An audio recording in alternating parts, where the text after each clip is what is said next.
राम राम मंडळी, परत एकदा स्वागत आहे आपल्या एका नवीन व्हिडिओ. तर या व्हिडिओमध्ये आपण पाहणार आहोत कर्जमाफीबद्दल. कर्जमाफी ही कालची तारीख दिलेली होती की शेतकऱ्यांच्या खात्यात पैसे टाकू असे सरकारचे म्हणणे होते, पण अजूनही शेतकऱ्याला कर्जमाफीसाठी वाट पाहावी लागत आहे. कालच्या मंत्रिमंडळ बैठकीमध्ये काही तांत्रिक अडचण आल्यामुळे किंवा केंद्र सरकारच्या काही याद्या सरकारपर्यंत न पोचल्यामुळे ही कर्जमाफी विलंब होत आहे.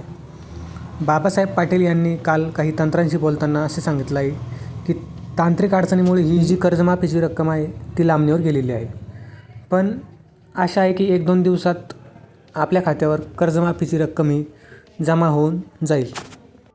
तर दुसरी गोष्ट अशी आहे, 17 लाख शेतकऱ्यांची याद्या KYCसाठी पात्र करण्यात आल्या असून फक्त 60% लोकांनी KYC केलेली आहे.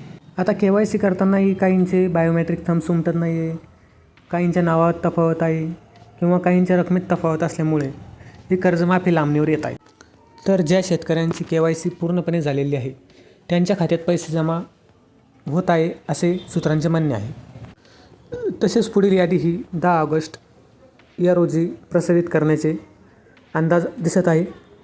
त्यामुळे बऱ्याच शेतकऱ्यांची तोपर्यंत जी पहिली यादी होती त्यांची KYC पूर्णपणे झालेली असेल आणि खात्यात रक्कमही जमा झालेली असेल. पुढच्या यादीसाठी प्रतीक्षा करावी लागणार आहे.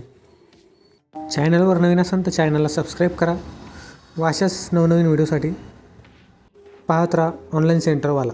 धन्यवाद.